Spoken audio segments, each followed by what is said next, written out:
Very cool. Yeah, I always love it. Whenever I'm on a conference with you both, or just the interview we did last year was great. So very excited about this. Let's see. It says we are live right now. Yeah. Okay. Okay. All right, let's roll into this. Hello, everybody. Greg Bornstein here. And I have two very special guests who I love. I love these gentlemen. I really do. They did one of my favorite episodes I did last year just because,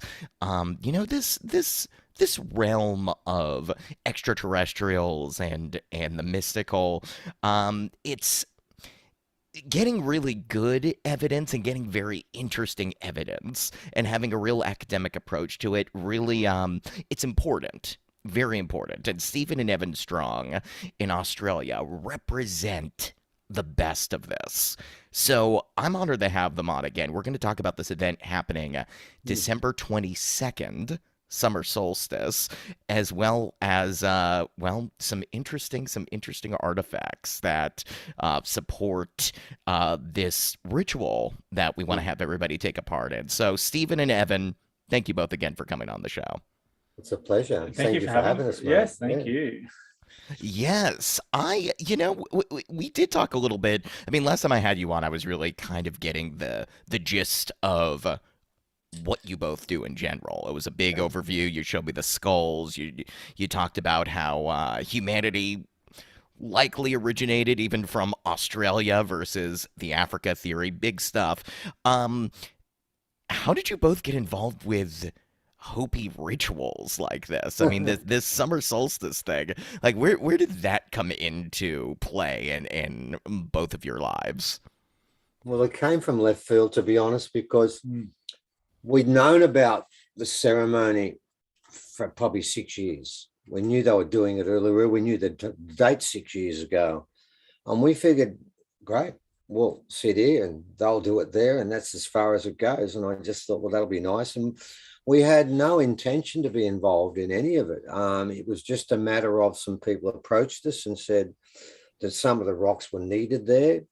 Um, and then things fell into place. We still weren't sure we could get there. Then we got an invitation from Mick and Catherine to talk at a conference that happened to be on at exactly the same time.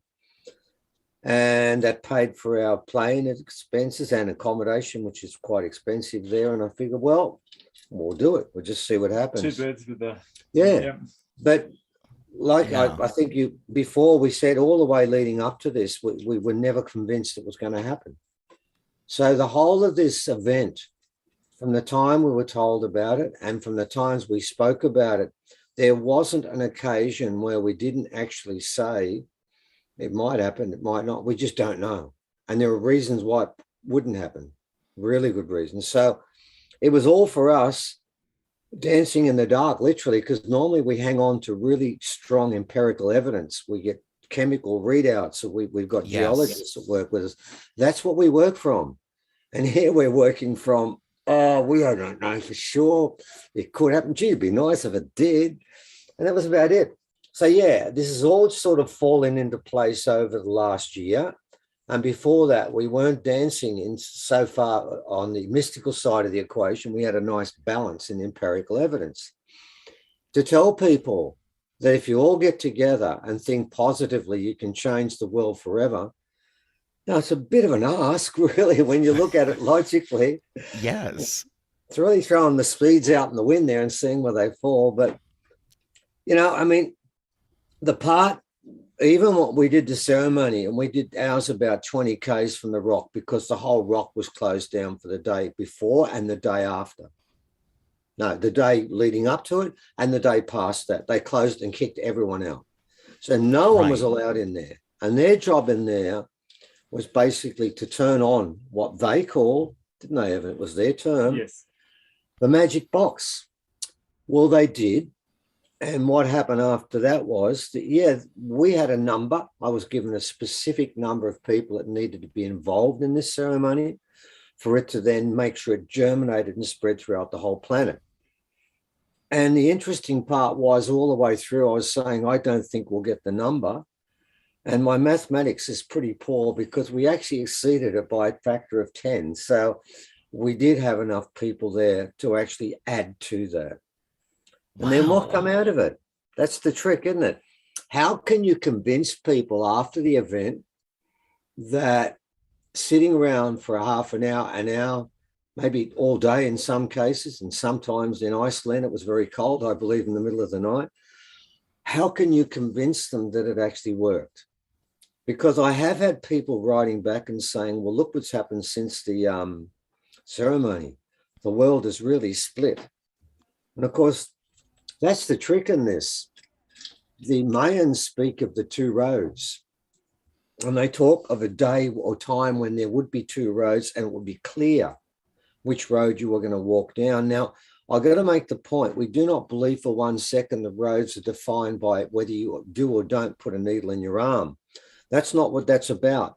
That's just a conduit for all the things that come around and why the government has taken so many things from everyone and how big business have taken over. And the whole world has been changed forever in front of our eyes.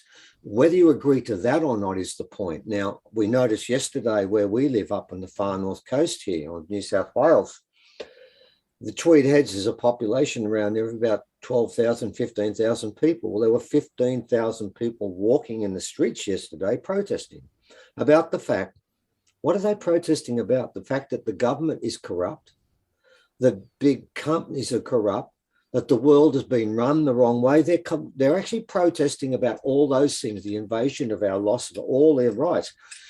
This is a road. This is a road for sure. And this is where we're up to at the moment.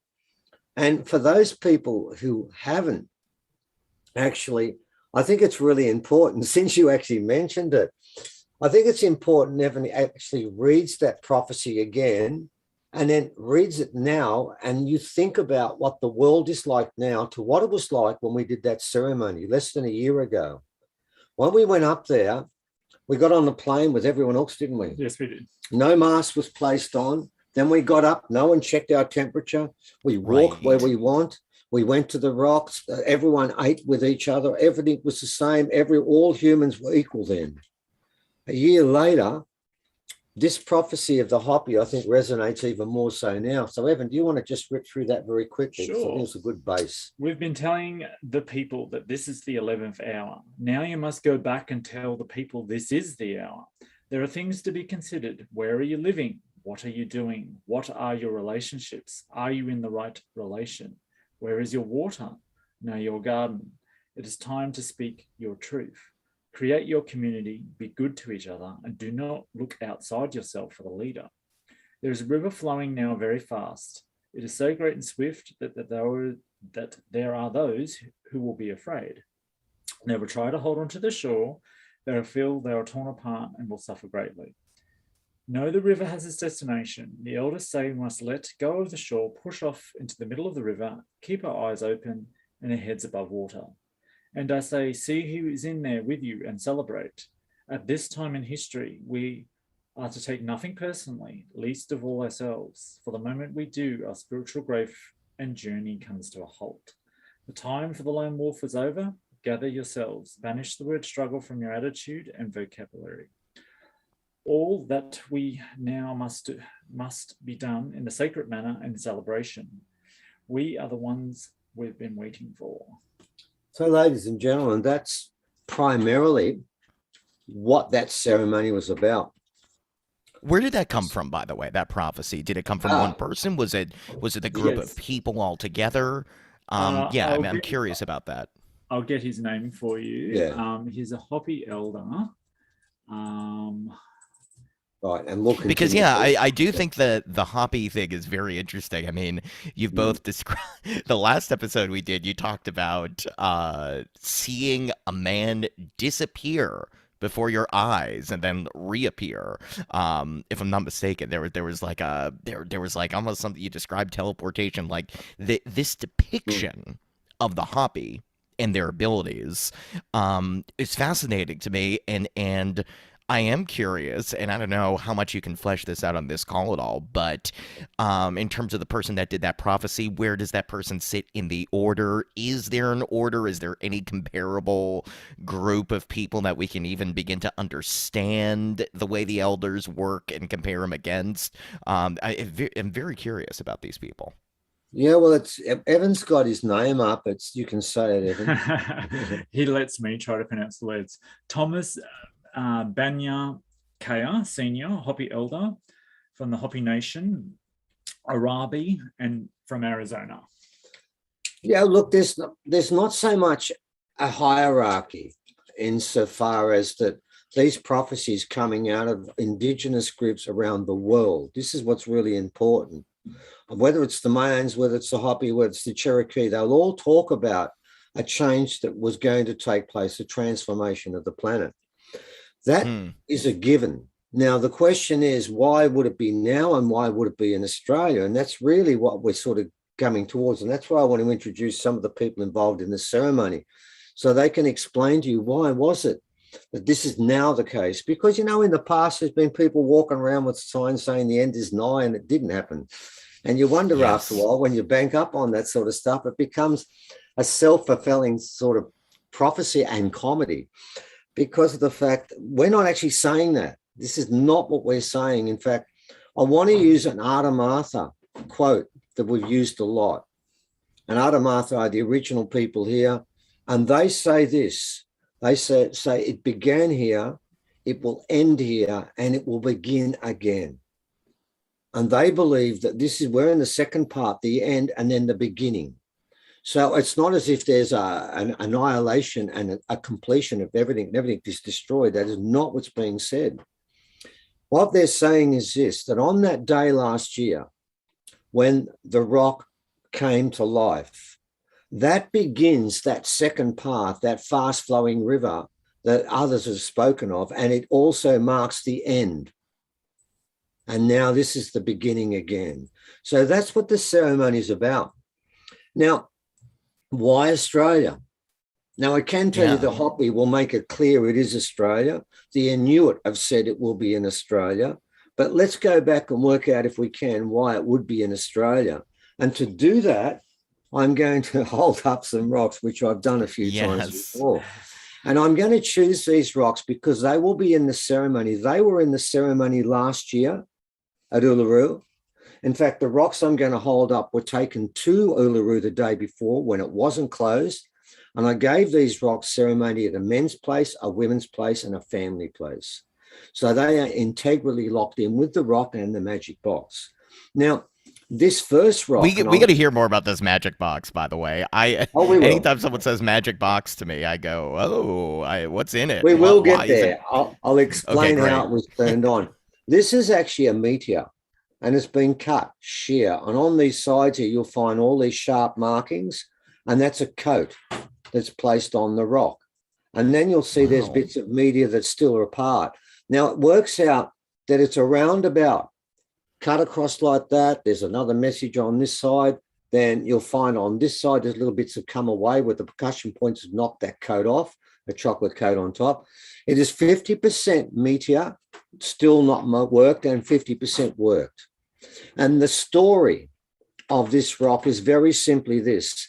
There is a little point in the center there. It's a triangle that's been cut into the rock. That's the actual piercing point. What the story is, the Pleiadians sent a spear. This is going way back. Before there was life, the planet itself had formed into rock and was hardening, but at that particular moment, there weren't the seeds of life itself. The original story is that on this rock, that they sent a spear and it hit the earth. And that point there where it hit the earth is Uluru. And if you know anything about Uluru, and people will tell you, it's a cap on top, then it goes down like a spear for about 5 or 6 miles, doesn't it? It does, yes. It goes down. It pierces in. Well, on that spear were all the ingredients of life. So that was the beginning of life, and it began in Australia. And of course, people from around the world always refer to Uluru as the navel, the spiritual navel of the planet. Well, it's from the navel that life begins. I mean, that's where your mother feeds you. That's where it all goes through there. So that's the beginning of everything. People know oldest geology in the world is in Australia. The oldest animals found in different forms is in Australia. We've now just found out that all songbirds originate from Australia and went elsewhere. And we're saying, of course, humans come from there. So this is the reason why that Australia was chosen, because the dreaming story for this rock tells us of the beginning of life. But there's a second part to this story to work out why we were chosen. And to that, I need a different rock. I need Ross's rock number 1, which I'll hold up now. And in it, it has what we call star writing. And on that, you'll find they are straight lines and intersection points and measurements that take place. In fact, Dr. Derek Cunningham has measured all the angles on this rock. And I need to explain something about this to you, ladies and gentlemen. It's just a little diversion here with this rock. He then compared this rock to 3 other rocks that had the same sort of angles on them. One was taken from the Bosnian pyramid. Dr. Sam sent that to us, and then he measured it. One was taken from Calgary and one from Germany. And in all, there were 49 angles on those rocks. On this rock I hold up, he's measured it. 47 of those angles can be found on this rock. But these markings were found in Bosnia, in Germany, and Calgary. That's 2 other continents a long way from Australia, but they all have the same language. This is star language, and it's done with angles and lines and intersection points, and it can be read because mathematics, and Evan's just put up a picture now of some of the angles there. And what is equally interesting, not so much on that side, Evan, but on the other side, if you can turn around to it. Oh, that's tricky. Are you able to see that, Greg? I see it. Okay, good. Yeah. Notice they've measured at 0.2 to a second degree past the actual 27.32. What is interesting, not so much on this side, but on the other side, right. I'll try to get Evan will try and find that, is there's one angle that's repeated more than any other angle on the rock. Whether Evan finds it or not, you'll have to trust me. No, that's not it. It's coming up. That's the other angle. If you go to the last angle there, you'll find that the angle 33 degrees is found about, I think, 8 times on the 2 sides of the rock. That one? There we go. Right. All right. Now, what's interesting about 33 degrees? Yes, we know, ladies and gentlemen, the Masons have a great affinity towards 33 degrees, which we know about. But secondly, this rock was deposited in the ground and buried. It was found 1.5 meters beneath the surface, which means it's at least 10,000 years old. And it was found on 33 degrees south latitude.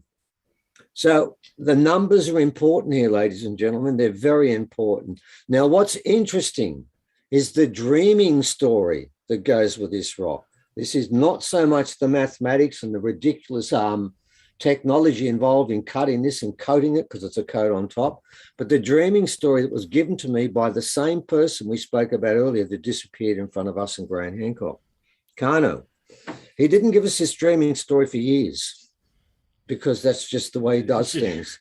And then one day he told us why this was so important. He claims this is the most important rock in the world. In fact, the Smithsonian have seen this rock and would love to take us off us, and they claim it's unique on the planet too. So there's something in that. The dreaming story goes like this, and it's written on this rock here, that a long time ago, the goanna came through the stars. Now, we have totems for every being, and the goanna from us means ultimate wisdom. There was a Pleiadian, so they came through the stars, and they came to land with the original people and land on their land, and we would not permit them. And the eagle and the crow fought against the goanna, and we kept them at bay. Now, I want you to understand something, ladies and gentlemen. These stories we hear is where we are the equal of the mob that's coming from the stars. They need something from us that we have, which is magic. And we were the masters of the universe at one stage with magic, and it's been stolen off us. That's what they come to learn. They had all the technology. They didn't need to come here to learn about technology. They got that. They can do all that stuff, but not this wisdom, this inner wisdom. So anyway, they fought and they could not land. And finally, the crow decided to join with the goanna and defeat the eagle and thus then land and join us. And that's what happened. And then what took place is when they landed, because they'd won the battle, the eagle had to give a totem, or some sort of form of acknowledgement of loss. And also because we didn't put the boot in. If you lose the battle, that's it. It finishes. Everyone walks away. And he did. The goanna was given the claws of the eagle. And Kano said that they then scratched those laws onto this rock. And these are the laws of the first beings that came here. And then Kano finished by saying that story then worked its way around the world, and you'll find it in the Christian Bible when it talks about what was carved into rock with a light, which is what happened with this. This is the basis of the 10 Commandments we hear about in the Old Testament. This is what it comes from, the story about the Pleiadians, the gods from the sky, because we call them sky heroes. When they landed, this is what they left us. So that tells us why this is the place where this ceremony must begin again, because this is where they began their acknowledgement. And what they did is when they landed, we swapped our genes. And this is why every human on this planet doesn't look like any other human, and all other animals look the same. And that's why we stand so tall or so short or so thin or so fat and with so many different colored eyes and so many different faces, because we are a mixture of genes from around the universe. And we've been told quite recently, most beings around the universe have human genes also, don't they? Yeah, we've been out and about. We've been out. We've gone out a long time ago. And that mob, by the way, we've heard behaved abominably, didn't they, Evan? They were considered the worst in the cosmos, but they've woken up to themselves and come back. And they've come back and realized, oh my God, we're behaving just the same way out there, and we've got to change. So, ladies and gentlemen, what you need to understand is when the aliens came here, there were 16 different types of hominid to choose from. And I want to put our wisdom and knowledge and our worth in perspective. First of all, we've got Neanderthal, Homo heidelbergensis, Denisovans, and another one found in China that have larger brains than us. Dragon Man. That's it. Yeah, Dragon Man. They all have larger brains than us. So therefore, do not say to yourself anymore, we are the wisest of all the sapient groups. That is not correct. We now know Neanderthals had hot water systems in their villages 50,000 years ago. We were dribbling in caves. We own the Neanderthal jewelry made 70,000 years ago would sell in shops today. It's so exquisite. What were we doing then? We were not the smart ones. The reason why we prevailed and they didn't was because of two things. Number one, our genes were the most accessible to other races to mix with, and the others were not as accessible. And secondly, they came here not to be clever. They already did that. Not to find new ways to make tools. They've already got that. They came here to learn from the magicians, and that's what we were.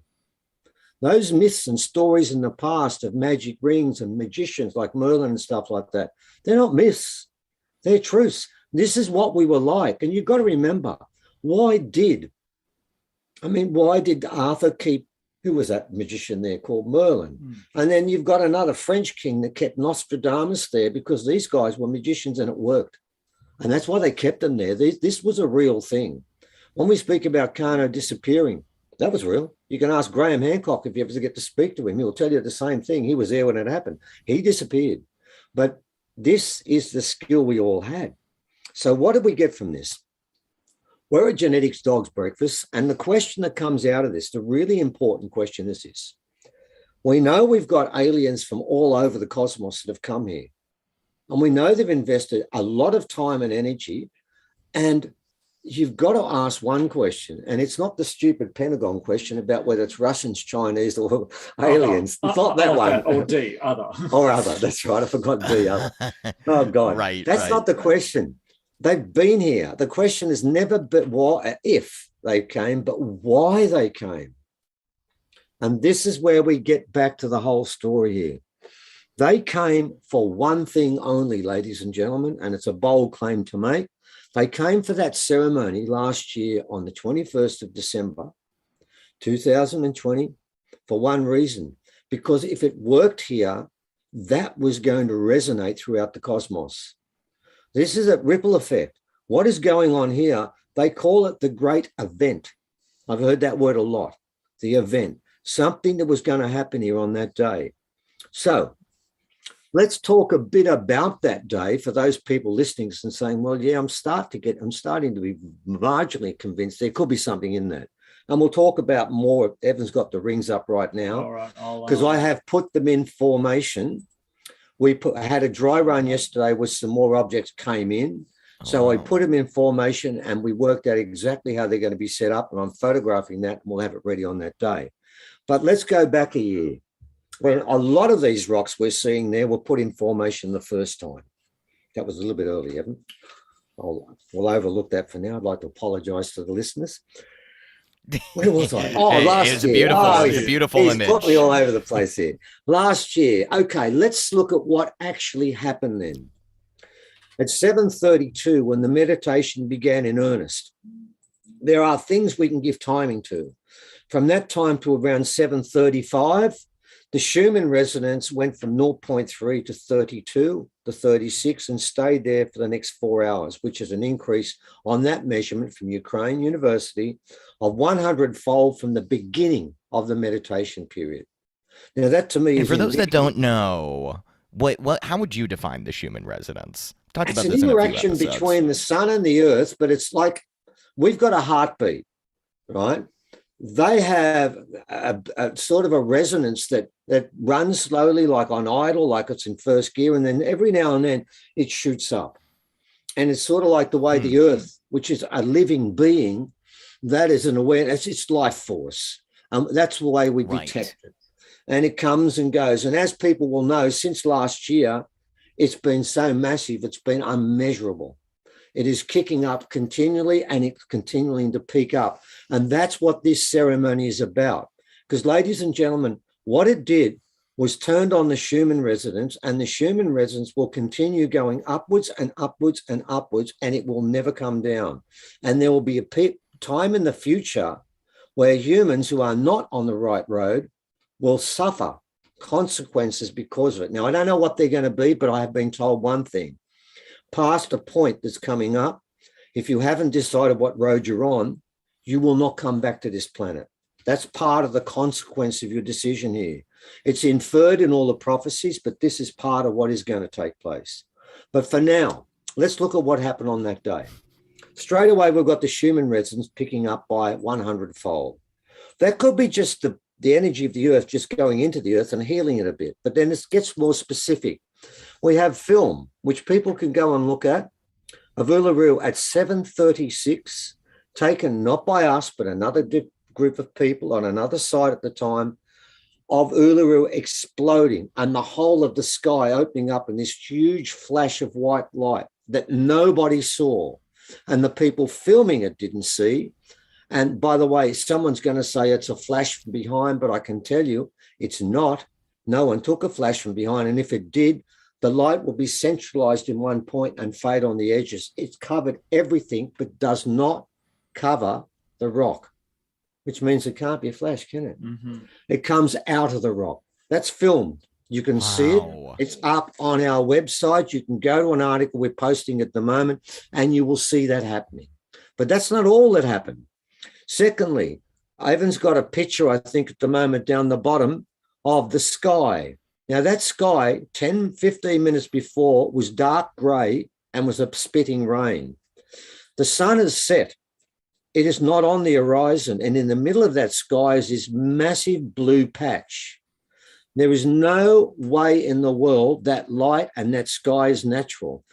The different colours we saw in it, I remember speaking to the security guard and asked her about what's going on with these clouds, and they all shook their head and said, we've never seen this before. Now, in that sky, we had a gentleman that took a film from somewhere else again, didn't they, Evan? Mm-hmm. And he's legally blind. That's why what he filmed a UFO hovering above there. And he moved past it 3 times and came back, and it was just moving slowly across there. Now, we did some research.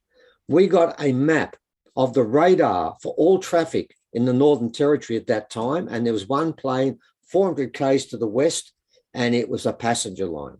We then checked with the helicopters to find out, and we spoke to the people who sat in the last helicopter that grounded at 5:30. So it's not a plane, it's not a helicopter, And it is a very slow moving object, which you will see 3 times. And then when you come back the 4th time, it's completely disappeared. Well, so we thought, Greg. Somebody slowed the film down by a speed of 4. There are 4 frames per second. And what we found when we came back the 3rd time, we found the object was there in one of the 4 frames at 101 second, one of the 4 frames at 102, and then it's gone completely. So it's there just, and then disappears literally in front of the camera's eyes. So that is not a Cessna. Somebody claimed it were drug runners. It was a Cessna plane. Every Aboriginal community is shit poor. It was locked down. No one could go into any community anywhere, right? And somehow they were running drugs out there at that time. And by the way, it's against the law for any plane to hover above Uluru. So that was a UFO. And we've got film of that. And then we've got film of the sky in Dublin, I think it's Glasgow, where it's raining shafts of light. And we've got pictures of that in Budapest where it's raining shafts of light. Then we've got this massive UFO with a sort of fire coming down underneath that was taken in Croatia at exactly the same time. And ladies and gentlemen, there are so many different things that happened at exactly that moment. It's hard to keep up. Most people wouldn't have known that within that day or the day after, the Earth experienced the largest earthquake ever on the planet. And it was in Antarctica. And it was 9.6, the first one, followed by 9.7 on the Richter scale. And of course, no one made any fuss about it because no one knew about it. But you've got to ask yourself, that meant that the bottom of the planet, right down the bottom, was really vibrating to something that was taking place. And of course, all of this happened at exactly the same time as the summer solstice and the alignment of Jupiter and Saturn. That's why the ceremony meant to happen there. So, ladies and gentlemen, what I'm trying to do very quickly, and I tried to do it very quickly, is to show you something. They're the sorts of things that happened last year. They are palpable photographs and objects. And I'm going to close with one other thing that happened, Greg, that I thought was the most revealing of all. It wasn't all those things there. The most revealing. How's that possible? Well, keep going. I'm riveted. It is possible because there's that. Go back to the one of that's the one of Bosnia. Oh. If you look, if Evan can put that up, I can. Oh. You'll see there that this is actually hanging in the sky. Sorry, Croatia. It's worth making a point about that. It was hanging in the sky and thousands saw it. It was massive on Facebook there. It was shown in, I think, in Montenegro and Serbia, but not in Croatia. And it was there for 5 minutes. And people made it clear that sent this to it as just not the sun. And guess what? The next day, Croatia had its largest earthquake ever. So just another coincidence that happened. And then you've got Antarctica shaking harder than it's ever shaken before in its life. So there's, and Evan's now got, he's going to put up the picture of the explosion of the light in Uluru. All right, let me try. He's going to try that for you now. We'll do it twice if we get it up, because it will give you a... Yeah, let's see this. It's trying to load. Okay. Be handy if it worked. It's only 15 seconds. You think it'll load? The 3-second video. I mean, this is all you blew my mind so many times. This is crazy stuff. Well, it is because, mate, it's all stuff where we walked in there and had no idea. I mean, no one. It looks like we can't put it up, but look. I'll try to get it from YouTube. Okay, Evan will try again. And I'll keep talking while he does it. He's got it here. I can see it if he hasn't got it across, but we'll try. But the point I'm trying to make with this, what I'm trying to show people is that we walk. Oh, have you got it there? Yeah. Now I'll share the screen. Okay. All right. You ready? Everybody check this out. This is going to be interesting. Just watch the sky. All right. Ready? We'll do it twice.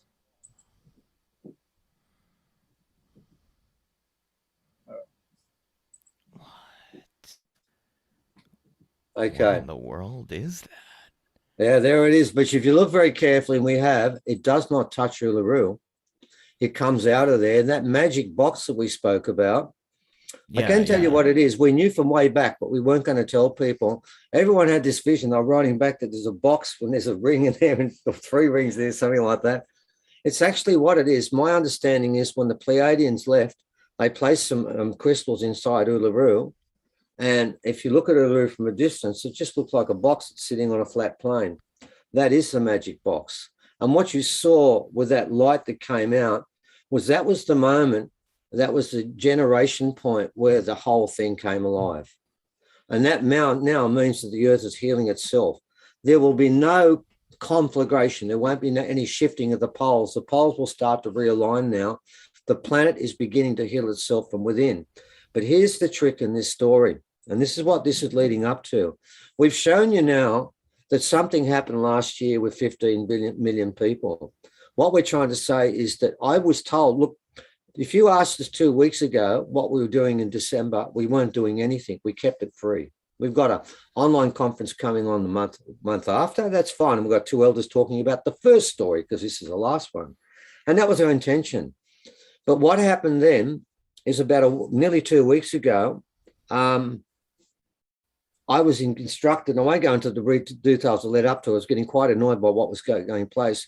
And I was told by all of the objects, not just the rocks, that they wanted to be involved in a combined ceremony, which is what we're doing next time.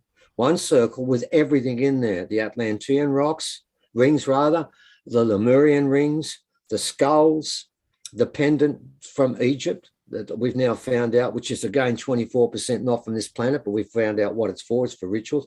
All of these things are going in there, plus some stuff that was given to me by someone yesterday, and that's what we put up. They are all going in together. Now, the reason is this. They told me they wanted to join the fight. And I remember thinking at the time that night, I thought, fight?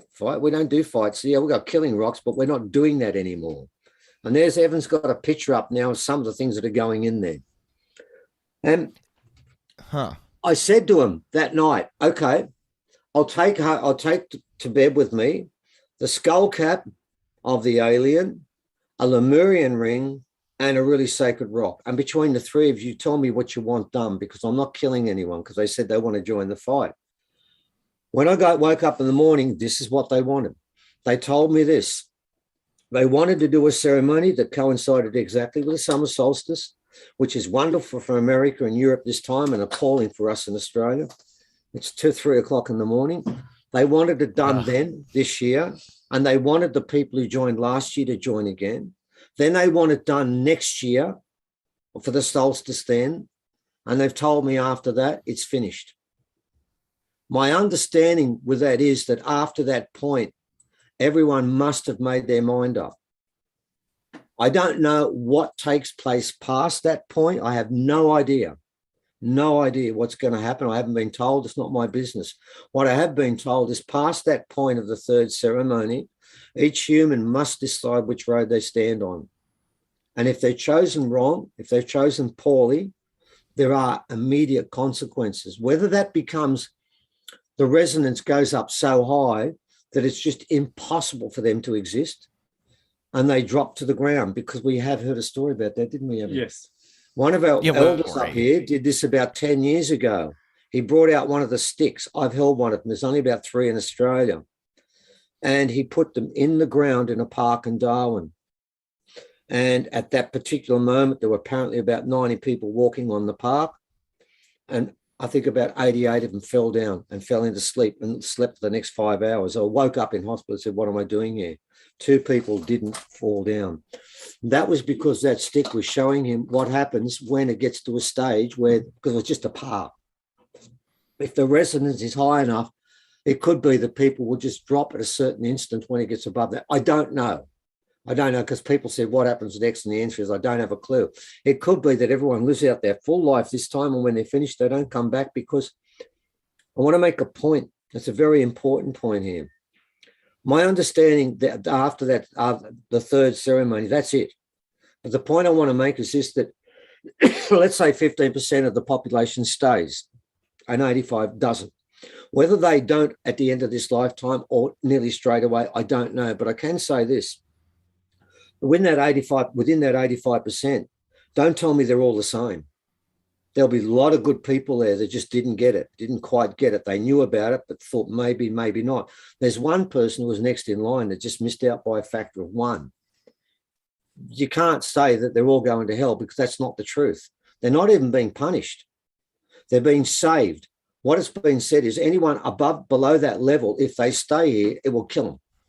Therefore, we're saving you by you now incarnate in a planet that vibrates at a lower level, because this planet will become one of the most magical, powerful planets in the cosmos. But only people who can live in that vibration can stay here. Now, what will happen is, I guarantee some of those people that just missed out, number 1 and 2, maybe one life somewhere else with one thing to get right, they come back and incarnate again. There's no punishment in this, because some people seem to think this is something from Armageddon where you get judged. No one's being judged.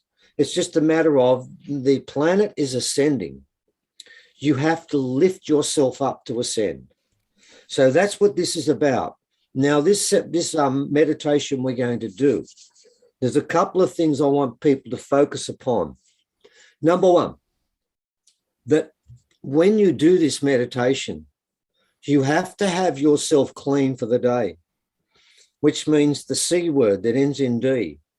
It just cannot exist, because there's got so many negative positive connotations to it. No matter, I've seen what happens when people talk about that word. None of their conversations end well. There's too much stress involved. You have to lay your spears down on that day, your anger. This is very important, because what you're trying to do, you're trying to help the earth, and the rock will explode again, and there'll be more energy, and will ramp up the Schumann resonance even higher. All those things will happen. You will feel better for it too. But if you're dragging in any of the baggage outside, because that's what they're trying to do, this is all about one thing. Those in control know that ceremony worked. You've got to remember, within 6 hours of that ceremony, the Pentagon made a formal announcement they would now investigate UFOs, because they knew they've lost. Okay. And now they're going to say, oh, we gave the truth up to you. We gave it as an option. They had to do that. It was one of those things they had to do when this came out. This will continue. This particular ceremony, for the people who come into the right way, they will come out of this stronger and more emboldened by what's taking place. And then we have 1 year left to try and convince other people that there is another way of doing this. And I've got to make the point with this. The way this is supposed to be done is very simply. You do it in what the original people call a seed dreaming. You throw the seeds out to people once. Don't go back 28 times. It doesn't matter. You do it once, and you say to them, this is the way of the future. The fast flowing river is now there. Come and jump in with me. Don't hang on the shoreline. Don't go down the wrong road. There's nothing there for you. And then you ask them, do you want to live in what they're giving us? And what are they giving us now? They're giving us a society where we're scared to breathe the air. We're scared of the sun. We're scared of the person walking around the street. We don't know who they are because they'd be carrying something. We're scared of the government. We don't trust our politicians. All around us is a sea of negativity. And they're creating that because this is very much like Hitler when he'd lost the war. When he went out of a country, what did he do to the country? Did he rebuild it? No, he blew the crap out of it on the way through. And that's what they're doing too, because this is what they're programmed to do. They cannot beat this. And I've got to make the point. People keep saying that, there's underground fights and stuff is going on between two sides and stuff like that. And that may or may not be the case. But I want to make the point. In the long run, what Keanu Reeves said is right. This is not going to be a social or political revolution. It will be a spiritual revolution. The spiritual revolution will lead the way. If we have people right now that are not spiritual people who are fighting for part of this and fighting, they're not going to be part of the future either. This is spiritual first. Your soul must be leading. So what we're doing is we've got everything inside there. We even have inside there, I won't put them up now, but I'm holding this one up. Here's our alien piece here. This is the reconstructed skull. When we do this, the alien skull pieces will be inside the circle. They'll be in there too. We have a Lemurian ring. this one here. This is the pivotal ring because this is actually locked into the earth because it has 6 animals. And each of those animals, leave that up for a second, each of those animals represents nature. And you've got the elephant, the monkey, and the pig, the 3 smartest animals in Asia. Together, their combined intellect towers over ours. I don't have a long-term memory like an elephant, I can tell you that much. I don't remember what I did yesterday. So that is what's going to be laying inside there too. And there's a readout I want to show you now. This ring is going in there. This one's very important because this is the only object we have that was not made by us. The readout there adds up to around about, when you add it all together, about 52%. No, sorry, 58%, right? 42% is not identified. That machine is one of the best in the country. It's electronic. 42% of this ring cannot be identified because the elements inside it are not from here. But even the elements that are inside this one, this was found at Angkor Wat. It was found alongside this ring here. And this one here is massive I was too. gonna say that ring is in pretty good condition. I mean, that looks like This one here. Oh, that one. Yeah. Oh, yeah. Yeah. Oh, yeah. It looks. This But how old is that? about 10,000 years old. You know why? Wow. It's made out of orichalcum, which is what comes from Atlantis. They were far more advanced than us. This is pure orichalcum with just a touch of tin in it, because all Lemurian rings have orichalcum plus tin. And we've got 3 Atlantean rings that just have orichalcum. But that one there, that is not orichalcum. Nothing like it. Well, what's interesting is look at the gallium, which is 6.89%. Gallium was discovered in the late 1800s. It is a byproduct when you melt either aluminium or steel. And when you get that from that, you get 0.1%. This has got 6.89%. See all those IUMs? All of them weren't discovered until the 1800s. This ring is 10 to 15,000 years old. Now, what's interesting in all of that is that 41.8%, which is the highest amount, is not from here. And the iron, see that iron that goes with it? This has been broken 3 times by Evan, by my wife, and by the lady who bought it, her husband. And it's so fragile, if you just knock it, it falls apart. It's held together with super glue. But when it was broken, see that sort of coat on top? Inside is a cable, a pure cable. Half of it is iron, and a little bit more again is this other thing. This is a communicator. We've been told this is a communicator with aliens. It's made by them and an anchor. And then on top, you've got the coat. And the coat's got the silver, the platinum, the palladium, the rhodium, the ruthenium, and the cadmium, and the gallium. Now, those sort of objects are used in solar cells and electronics, man. They're not used in rings. I think one was used in a catalytic converter. One's a catalytic converter. Cadmium stores energy. You've got all these IUMs, and it's in a ring, and someone's trying to tell me, oh, it's a normal ring. And then in the middle of it, you've got a cable that runs inside it. And on top, you've got 2 UFOs sitting on top of it. And someone tried to tell me, oh, it's just a normal ring. Well, I can put both my fingers inside it, and there's still room. The same with this one here, this ring I've got at the moment here. I can fit both my fingers inside that, and there's still room. These rings are not for people of my size. They are for people of much bigger sizes. All of these are going into this one formation. Now, we've never done this before. We've never put everything in there. What we did do quite recently, Greg, is the time before our last online conference, we did an experiment, and it wasn't sanctioned by the rocks either. People asked us to do it. Well, we laid them out in a circle, and we put the camera above, and we left it for half an hour. And we said, did you get a reaction? We got massive people writing back saying, got huge reaction, huge reaction. I didn't know this was a test run for this time round, because we learnt one thing from that. If we put the camera, and we're going to try and put the camera directly above the ring, that energy is going through the camera to people inside. So what we're doing is we're going to have a presentation, and what we're doing is this. I'm going to spend half an hour introducing people like I just did with you, some of the players in this ring, inside this circle. Then we're going to put on a song for 4 minutes, which is going to lead into 2:59 where we are.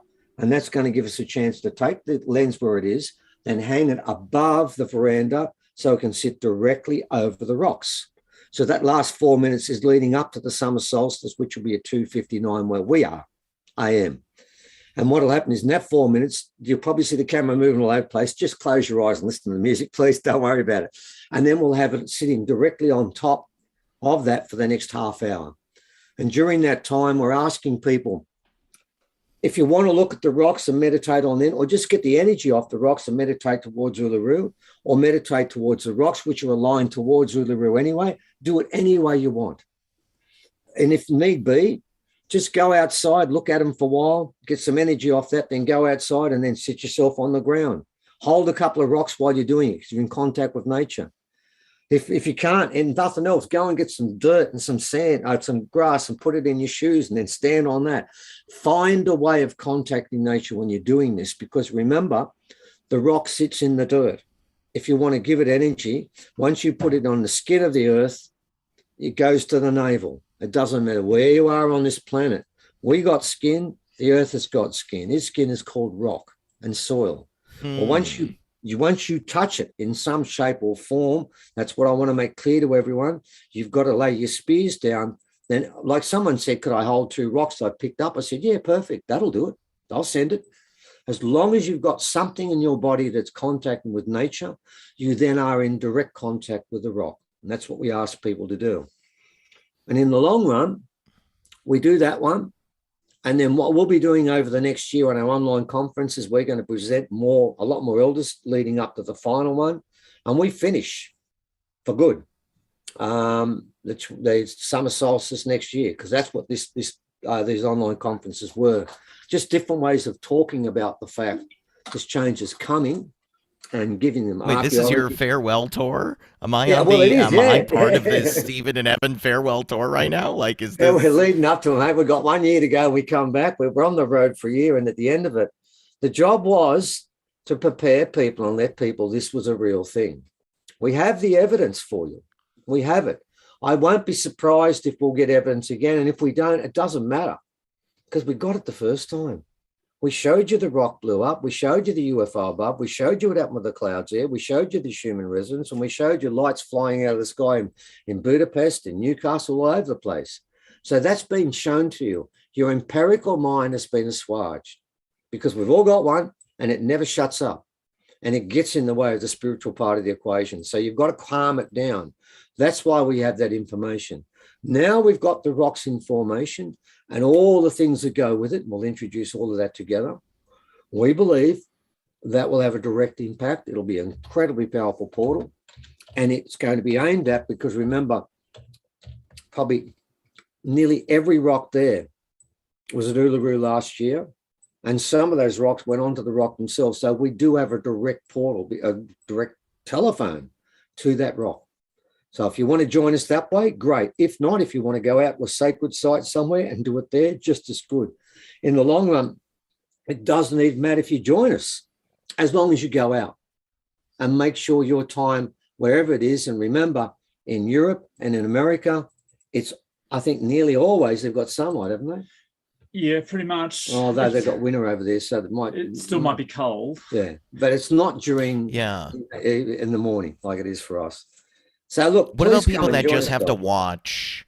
What if you can't go outside or you can't get rocks? That's why we're doing this, mate. That's why we're doing that. All you've got to take inside with you is a tree stump. Oh, maybe the tree stump might be a bit hard. Some leaves, some rocks, something that comes from nature, because nature is completely interconnected, and there's only one species on this planet that has lost that connection, and that's us. This is what this is all about. The planet has now changed, and they're begging that we join them. And that's what we're trying to get at the moment, ladies and gentlemen. Come and join us. And if you do believe in this, we do ask everyone that's listened to this to contact others, talk to other people, and try and convince them this is worthwhile looking at. If need be, if they don't believe it, send them to our website, go to the article that's featured that has all of the film we've put up and plenty more that we didn't show you there. Get them to read that article, then ask themselves, do you really believe nothing happened? And here's what it comes down to. If it did happen, and it happened once, is there any reason why it can't happen again, since it's already turned on? I mean, we know it's on Right. now, and we know it's pumping, and we know that it's in second gear at the moment. What I'm suggesting is let's try and kick it into third gear and see what happens. So it is that simple, relatively simple. But yeah, the article Evan's got is going through now. We've got everything there, including the map of the flight path of the other plane that was in the area at the time. The fact there was no helicopter, therefore it has to be something that's flying. Well, that's us there, is it? I think we're about there. Oh, right. And it's And there's all the the way over plane. there, which Yeah. is big hundreds, if not. It's about 400. Yeah, About kilometers 400 away. k's away. So it wasn't a plane. Yeah, so look, that's part of what we're trying to get across now. So we're inviting everyone to join us. And as a very quick plug at the finish, the online conference after, and by the way, this one is utterly free. Okay, we're paying for this ourselves. It's costing us a lot of money to do all this, but we don't want that to get in the way. We don't want anyone to have to pay any money for this, because this is not something that you should pay money for. You should be part of, and is part of our planet. So therefore, we can't charge for that. But the one that follows, we have two of the best elders we've got on this planet. And they're going to be talking about the very first yarn. They call it yarns. And they're going to be talking about the beginning stories, the beginning of everything. And they also are heavily involved in this. They'll also be talking about this ceremony too. And that will be quite worthwhile. And that'll be part of our next set, our last 10, I suppose, before we lead up to the one that finishes this off. So, ladies and gentlemen, please come and join us, because if once you become involved in this and you do the ceremony, my understanding was the people who did this ceremony, I didn't get one person that wrote back to us, and we had a lot of responses. Not one person wrote back and said it didn't work. Wow. I remember the people at Uluru, we had 300 people that sat around those rocks, and you will not find one person that won't tell you the same thing. It worked big time. And in closing, can I show you one thing, mate? Please, please. This is very mind-blowing. My gosh. It's the part I forgot to tell you before, because being a black fellow, we go in circles with our stories and we get there eventually. The most convincing thing that happened on that day. All right. We had about 100 rocks set up there. Okay, when I finished two birds, and Evan's got pictures of them, flew directly over the actual rocks to tell me it was right. And everyone pointed out the two birds flew over. Yes, I just finished. I'd stood back and said, I've got it right. They came across, ticked it off. Okay, so I had the rocks in a really sacred formation. They put little fairy lights around them so people wouldn't walk on them. Because if you touch these rocks, they kill you. Oh, there's the two birds that flew around. Okay, thank you, Evan. So we've done that. And we've done the ceremony for half an hour when everyone meditated. Then everyone looked back and saw the sky, and we lost everyone because no one was doing anything but just watching the sky and filming it and saying, what is happening to us? Then all of a sudden, about 6 people got inside the fairy lights, and they just started, they held waist and just went around in a circle, didn't they, chanting. It felt like it was an American Indian ceremony taking place, because they were just singing like that. And I thought, where'd that come from? Oh, there's a picture, Evan. That's about halfway through. That's it, yeah. Evan will show you a picture right now. And at this stage, we've managed to get the rocks out. And that is just layer upon layer of humans. And what happened was they just started singing, and then I'm moving a couple of the rocks, and I look back up, and 6 turned into 50. And the circles got closer and closer. Now we're starting to move the rocks a bit quicker again. About a minute later, it had gone into about 150, and we were throwing the rocks out there, hoping they weren't going to walk on top of them. We got them all out in time, but I've never packed so quickly. And by the end of this, there were about close to probably about 250 to 300 people, and we're now in about 5 different concentric circles, one on top of another, on top of another, just chanting. No one began it. No one said, let's do this. And what literally happened was these people, and this went on for half an hour until they couldn't move, didn't it, Evan? It just never stopped. Okay, there's a picture of basically all of them before it started. At the end of it, they were so energized and so blown away by the whole thing. But what I saw happen was this energy had turned them tribal. Not like we are today, where we're divided and we hate each other and we suspect one another. A lot of these people didn't know one another, but they became one unit. They became united. And that's when you get the best out of humans, when they're working together on a positive action. And that's what I saw then. It was completely spontaneous, utterly unrehearsed, but it was virtually everyone there became part of a tribe.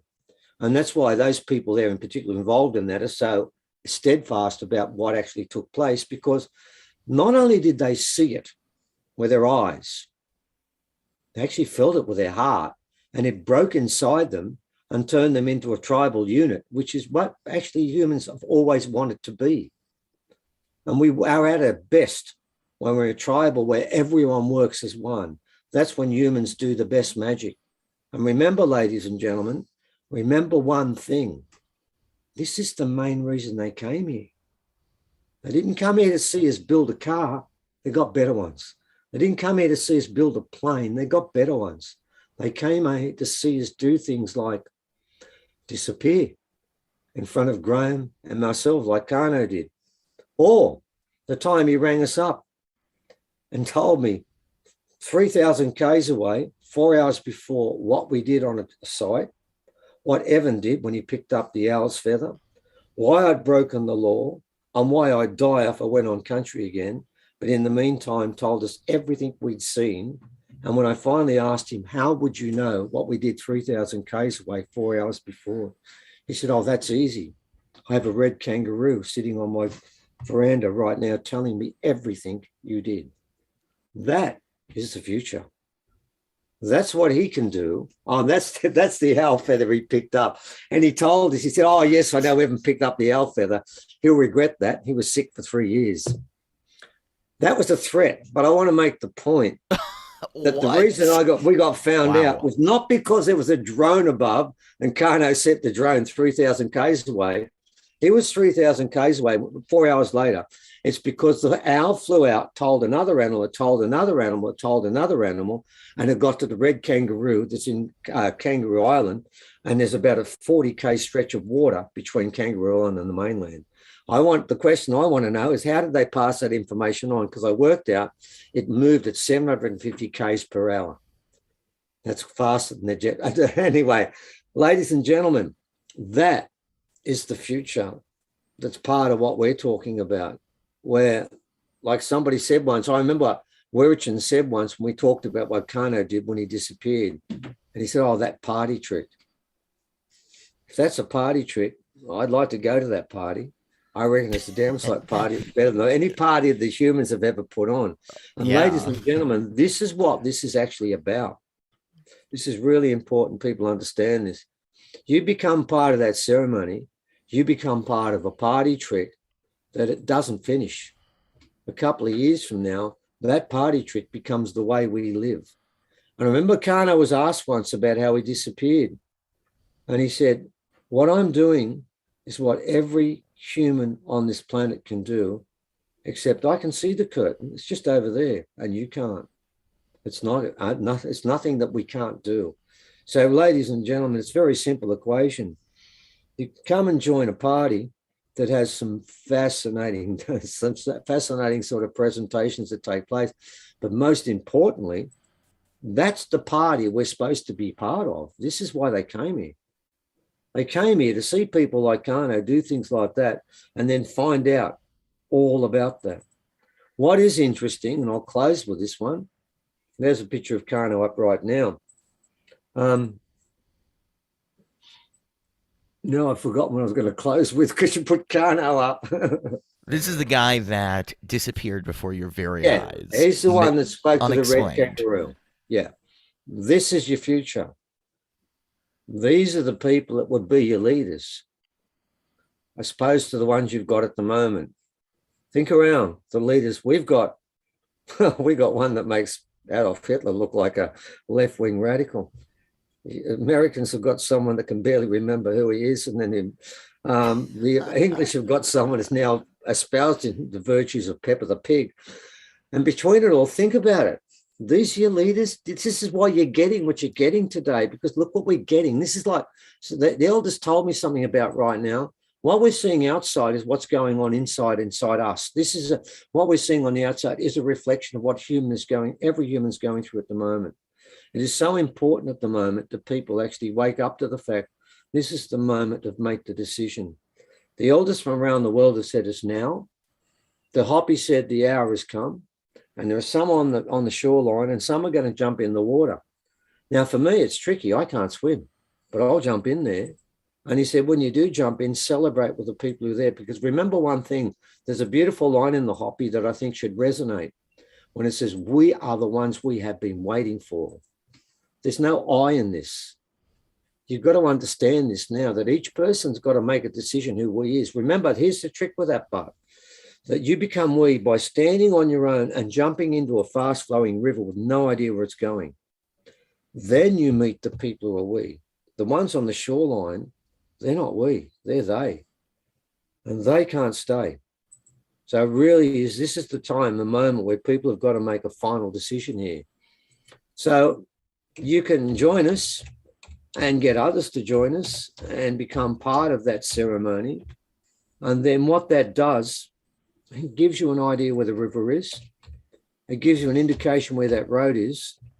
And it gives you the right, if you wish, to move into that place. And once you're there, you don't need to come back anymore. Because look around the world right now, like where we were yesterday, there was a march with 15,000 people in an area and a town that doesn't have that population. And it's getting bigger. And all those people, some have done needles, some haven't done needles. They're all standing together. And they're doing the same thing that happened 50 years ago during the Vietnam when people went to the streets. And then we had 5 years after that of people talking about peace and love and sharing. Then it all got hijacked and got lost. And the reason it got lost is people knew what they were marching away from, but they didn't have a light to march towards. We're suggesting you there is a light. It begins at Uluru and then it goes to every site in the world, and you've got a chance to be part of it. You join us in a week, 2 weeks. I'll just quote a song, I think, that encapsulates what's going on. Nature, nurture, heaven and home. It'll take more than words and guns, some of all and by them driven. A whole lot more than riches and muscle to conquer every mountain shown. The hands of many must join as one, and together we'll cross the river. That's it. Okay. So you let the other mob do what they're doing, and they're going to keep doing it. I've been told that until the change, it's going to be brutal and ugly.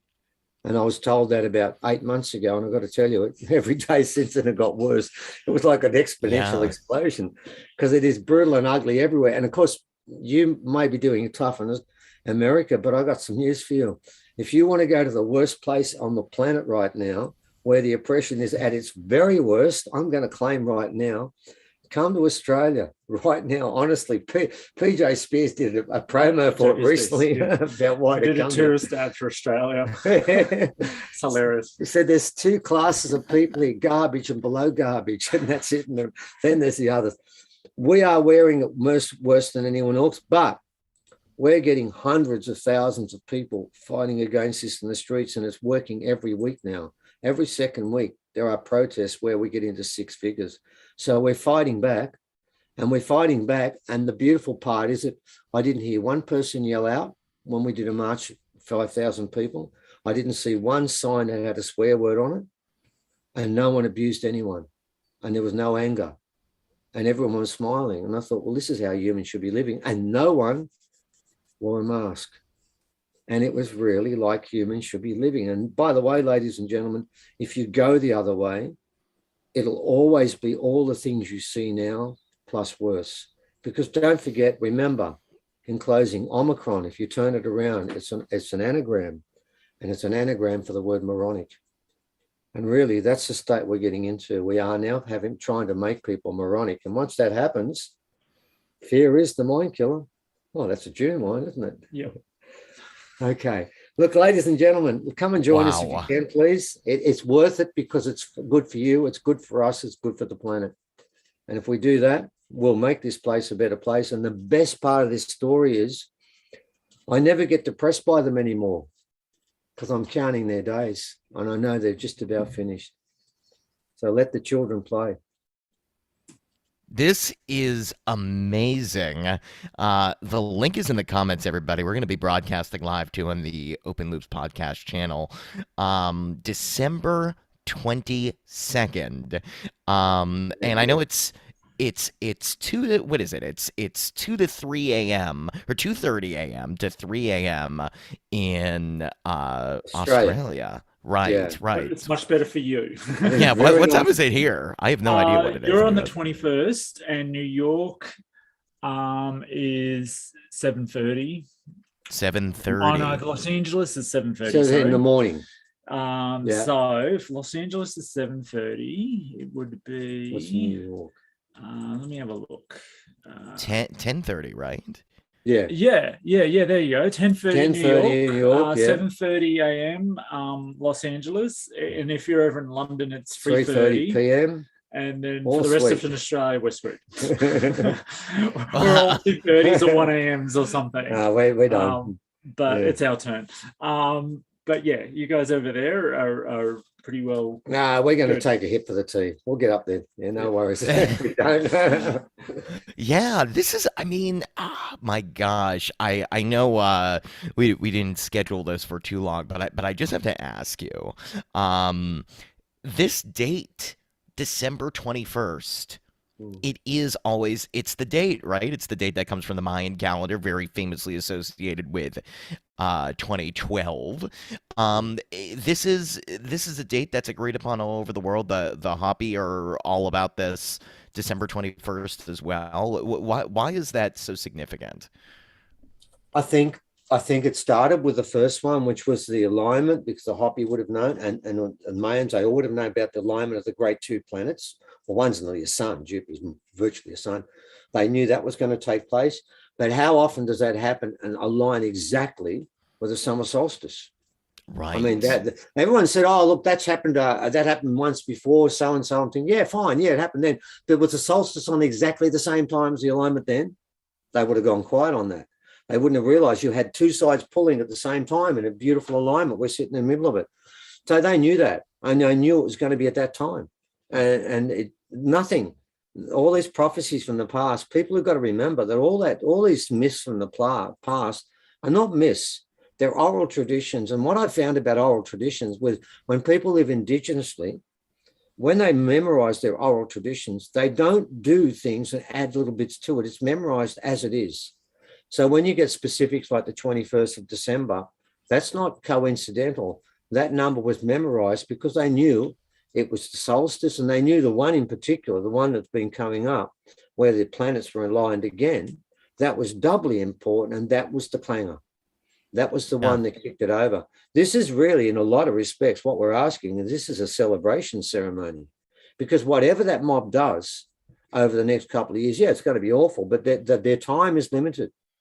There actually is a time limit on this, and they're aware of this too. But see, I mean, from the point of view, if you're actually locked into this way of doing things, you'll just look at it, whatever, I'll go wherever I'm going next, and we'll do the same, make the same mess there as we've made here. We don't care. You can't destroy a soul. I've heard one person told me that claims that two souls were destroyed, and I don't believe that. I don't believe you can destroy any soul. They live forever. It's sort of a permanent object, but you can relocate. And that's what's taking place here. And that relocation can be for a long period of time. And that's what's going to take place. They knew this. They all knew this was the right time. They knew the 21st was when it was going to be happening. I mean, I had that number so long and so far back, it's been constant. And it never left from there. And so we do that one here on the 21st, and our next one will be on the 21st here. It might be slightly different elsewhere, but the solstice is important where the navel is. That's why we've got to lock into that time when that's happening, because that's the navel that's actually energized now. So this next one, wherever you are, and look, if you're going to go outside to a sacred site, that's fine, because if you work on that sacred site, it's turned on. It's like a spider web. Those strands run all over this planet. Everything's signed in. In the center, you've got Uluru, and in every direction, everything's locked in. So wherever you go on this planet, if you want to send that energy, it will get there. The spider will feel it once it hits the web. Don't worry about that. They always know it's coming. So this is what we're going to try and do. And we do it a third time. And then everyone makes their own decisions past that point.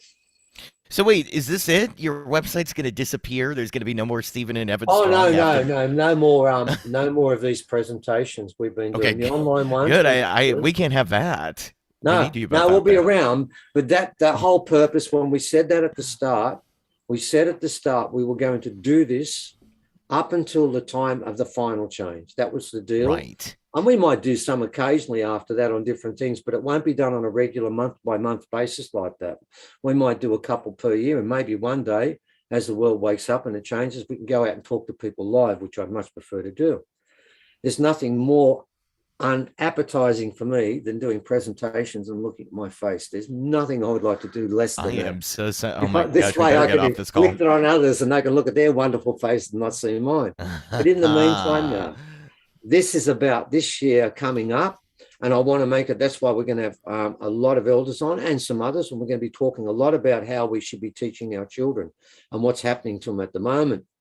So yeah, we're going to focus on things that are important in the change that comes along, and our understanding is our job is done, not this solstice, but the next one, and then after that, I don't know what's going to happen. We'll find out then. But I know that after that point, the whole thing changes and the earth heals itself. And whether that takes a year and a bit or a decade, I'm not sure. Although I got my suspicions, but I'm not putting them out yet. My take on things is it will be rapid, but that's a guess. That's all I'm prepared to say. My take is soon after is very quick. We've done some work ourselves on using objects that I use that I don't talk about normally because empirically people wouldn't like them, would they, Evan? Yeah. Not crystals and rights, for God's sake. But we've got a feeling after that ceremony, it's not a long wait. But I could be wrong, and I'm not going to guarantee that. What I am going to guarantee is that this next ceremony will make a difference. How it finishes, I don't know. I can guess on that. I'm never going to be told. But I can tell you, I have been told all these objects want 2 more, and after that, fold the subjects. I mean, I know for a fact after the next subject, next time we do this, the Atlantean rings will be put somewhere where I'll hide. The one's gone, and the other 2, I've been told very clearly, have to be hidden after that, don't they? That's right. So they get put away at the end of next year. Lemurian rings, they can stay, they're welcome. And apart from that, yeah. Then we wait and see. So now wait a minute. Do the elders know how it's going to go? I mean, you say you don't know, but so they don't know. None of us do. No, it's none of our business really. When you think about it, it's our business to do what's right. What I never wanted at any stage, where everyone could see what the future is, and it was clear to every human on the planet, and they all said, "Yeah, I want to be part of this." That's why I was really worried, because people kept saying it was going to be a spaceship. I thought, bloody hell, if they landed on the top of Uluru, everyone's going to say, "I want to join the hippies now," and I didn't want that.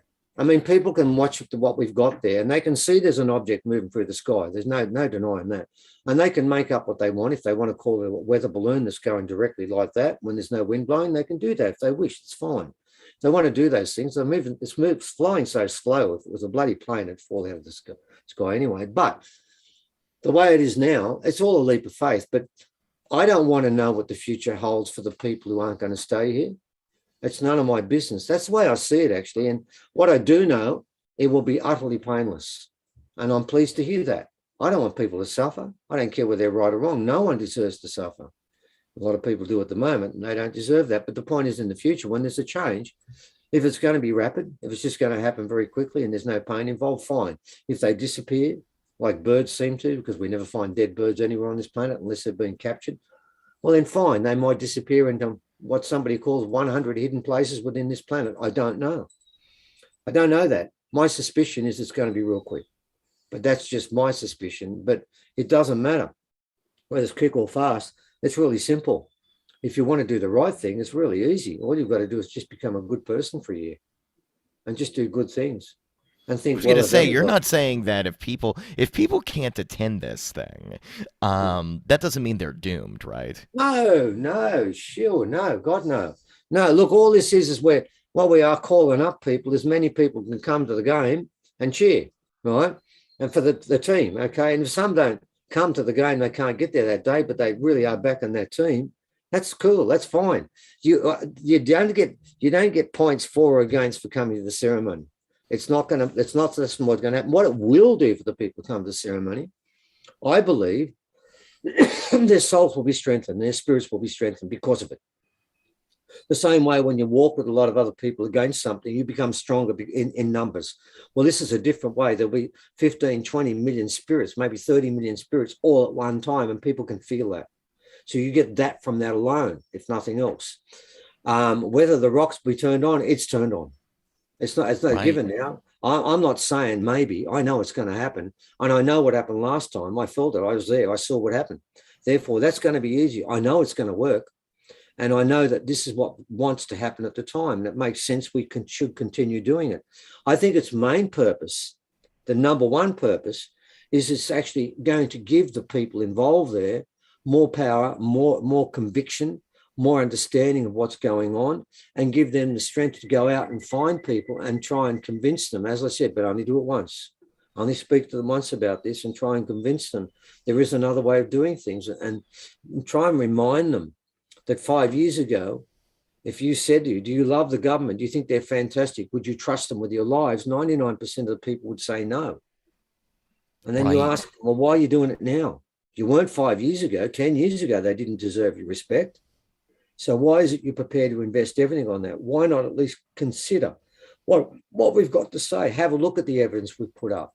Do that. And that's what we're saying to people. And that's how you see dream them.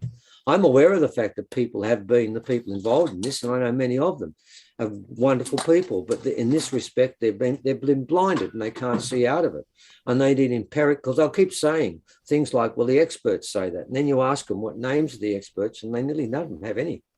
You can't ask these people. I've asked them because I've read what experts have got to say. I read what AstraZeneca, the head scientist, said. His name's Andrew Rowland. He said that everyone's equally infectious and everyone carries the same viral load. And to this day, everyone thinks that's not true. But they've actually said that. The experts have said time after time, what happens inside you is one thing, but you get the same thing. And when you're shedding, you're actually more contagious than others. But nobody knows these things, and you can't actually tell them by lecturing to them. What I've found, the best way to do this is ask them questions. Don't try and lecture and say, oh, this expert says that, because that's not going to work. Just ask them questions about different things. I mean, one of the questions I'd ask is this, is we've got a situation right now where children are from 5 to 11 have been given a vaccine, but in Australia and most other places, but nowhere in the world, none of them have died from it. Have died from what they're getting the vaccine for, but we do know the vaccine will kill someone. Well, that doesn't make sense to me. I'd ask a question. Why would you take something that you know can kill you to stop you catching something you know can't kill you?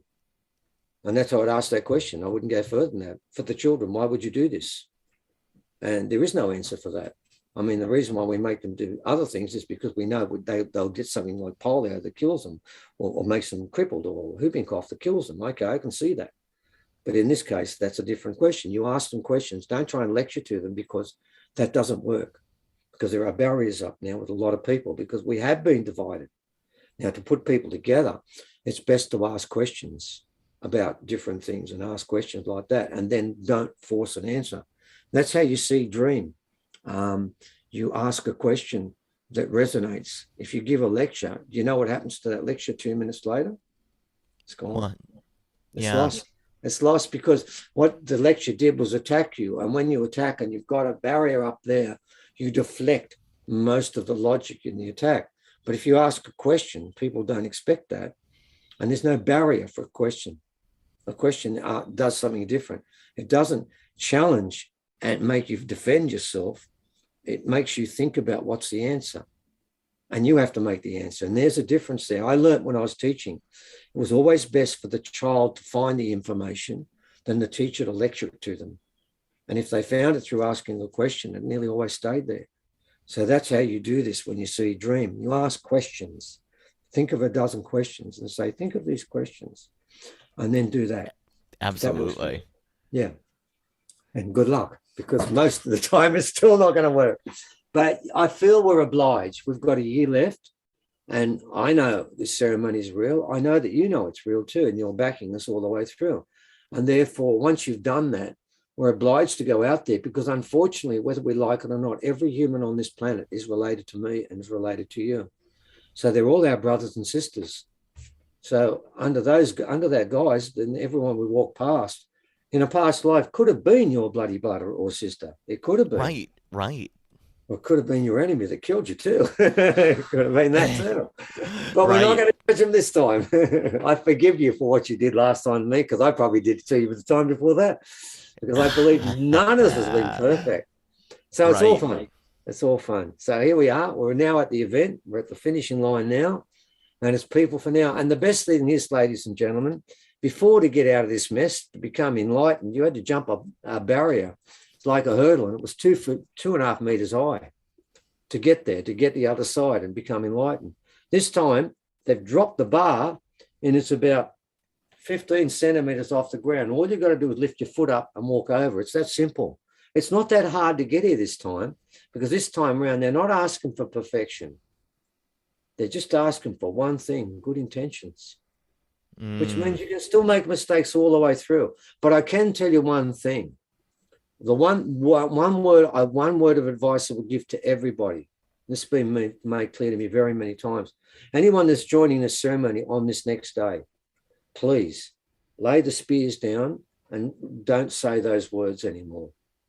When the next one comes around, you will be judged on the last day. That's the day you've got to be clean. So you can still have problems this time around, this ceremony, still clean yourself up half an hour before, but the last ceremony, you will be judged very much on how you scrub up on that day. And the good news is you're only going to be judged on how you finish the race. It doesn't matter where you come. But if you finish the race sprinting through the tape, you're sweet. But I mean, what I'm warning people is you could be great all the way through and have a really bad last day. That won't help.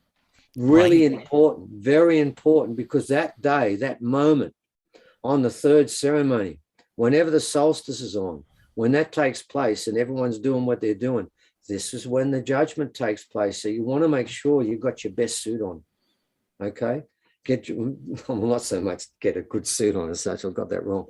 No, you don't get judged. I'm dressing up, man. I Oh, am dressing no, up. don't do it. Well, God, if it's for good clothing, Evan, where does that put me? Right down the bottom. I haven't bought any clothes in 25 years. I get the hand-me-downs for my sons. I don't even know what size I am. If it's getting dressed up, I'm done for. Yeah, just come out smiling on the last day, even if it's a crappy T-shirt and holes in your shorts. Just come out smiling on that last day. Be good to everyone. And if you're going to join us on this day, get yourself warmed up. If you're going to play a tennis match against Federer or Nadal or someone like that, warm up first. Don't go in there cold. Go and warm up for a while, particularly if you're playing someone like that on a spiritual level. It's the same level. Well, warm yourself up well before you're starting. Think good thoughts all day. Keep your head straight. Play some decent music that actually energizes you, makes you feel enlightened. Do everything you can on that day to get your head straight and your spirit aligned. And then on that day, join in.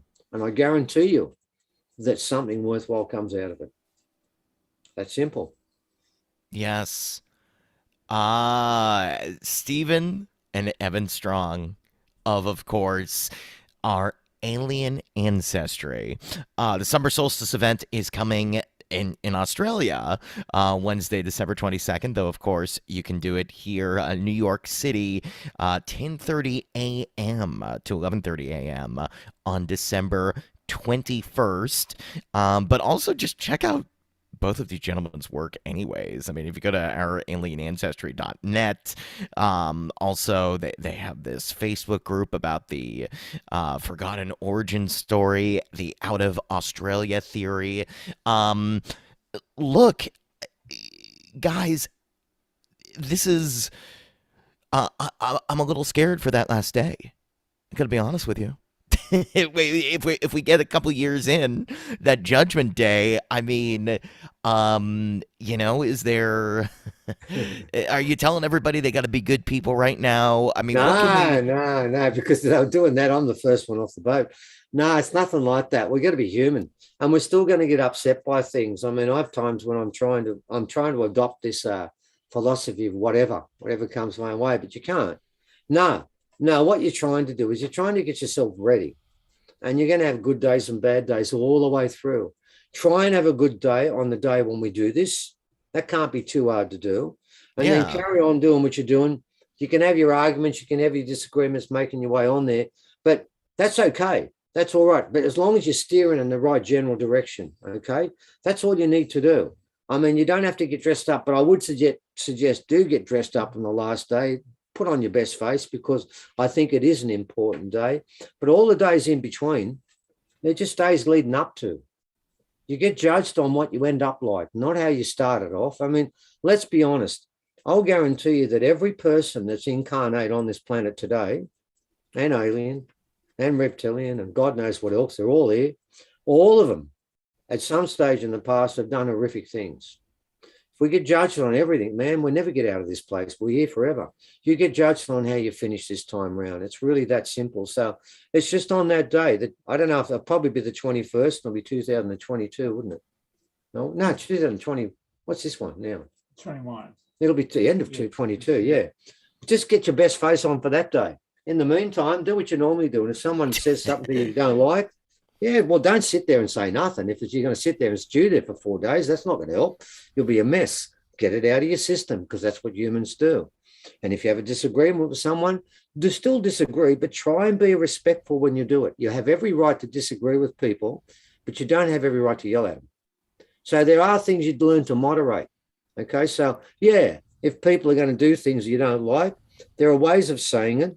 One is to spit in their face and swear at them, and the other one is to explain that it doesn't sit with me. And if you don't like that, fine. This is just what I'm thinking. And if you don't raise your voice, it works pretty well.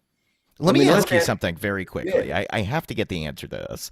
What would you say, why do you believe that this is beyond what happened last year?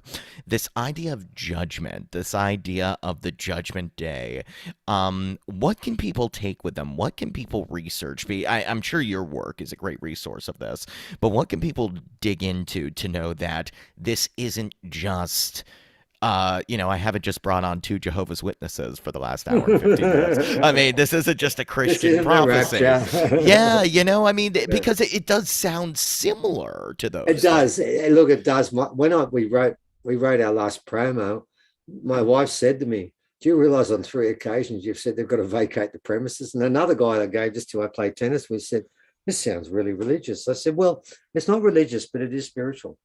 I would suggest the reason why we quote the indigenous people around the world is because that's where I would look for my inspiration, because they've been talking about this for so long. I know that people try to put dates. When the Mayans spoke about that earlier date of 2012, that was the Greening Road. That was the road was actually starting to take form. It was never the actual line in the sand. It was never meant to be, and that was made clear. And I've got to make the point, this is not a line in the sand. It's just a division, a parting of the ways as such. There's no Armageddon in this. There's going to be no battlefields. I mean, that was a possibility. Everything was. I would suggest in America, look at the Hopi, look at the Cherokee, look at the indigenous groups that have kept their culture strongly. Absolutely. And you'll find that everything they're saying, honestly, the difference between what the Hopi and the Cherokee and the Inuit say and what the original people say is window dressing. There's so little that's different and so much the same that it's just he said, she said, and they're both saying the same thing. So yeah, look at the keepers, because you've got to remember humans have always been oscillating between 2 ways of living. We've gone forwards and backwards around 2 things. It's around technology versus living with nature, and it's been a constant battle between the 2. And what we've found out is every time our technology outstrips us, we screw ourselves up. Atlantis destroyed itself, and we've done that before then, and we're going to do it again now, because we let the spiritual come second. What we've got to try and learn, and what we tried to do time after time after time, is to find a midpoint, not to live like hunter-gatherers where we don't have a house and we don't have electricity, but find a way where nature is first, second, and third, and everything else sits behind it. And this is what we've fallen behind many times. Although I do believe Lemuria was probably the closest we came on this planet for a long period of time where that balance was met. And we don't speak about that place enough, because I think for a long period of time, and Lemuria was not destroyed by Atlantis, it just slowly sunk. So it never was completely destroyed. And of course, the remnants are found in America and Australia. They are Lemurian cultures. And they were the last two cultures to be taken over by the colonizers from elsewhere. And they kept to their ways the longest. And that's why our closest connection is with the original people, is with America. I'm just about to finish an article to prove that original people have been in America now for hundreds of thousands of years and lived there all the way through. And we've done genetic studies done quite recently, 6 universities, David Reich, where they found the closest genetic link to Amazonian tribes that kept with each other and only married each other were Australian and regional Papua New Guinea and Andaman Islands. They're the closest links. We know that's true. Our genes are in America more than anywhere else. So we're linked together through this. So I'm saying to you, if you go and read about the indigenous people around there, particularly the Hopi, because they're the prophets, and they'll tell you about the earlier times when this has happened. And they were saved by the Ant people, which are alien people. They will tell you this happened before and it's going to happen again. And we read a Hopi prophecy saying it's back again. This is the road. Yeah. I would read them because that's from your area. This is your custodians there. And I would go out and seek elders from there because there are ones who know about this and they know this is happening. We're fully aware of the fact that many Indigenous people from America know what's going on in Australia and are fully behind it.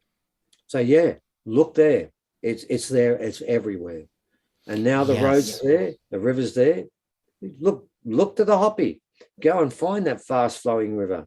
Look at the elders there. They've spoken about it for quite some time. It's here. So yeah, there we are. Stephen and Evan Strong inviting you to the party. December 22nd, December 21st in America, and it's a good party.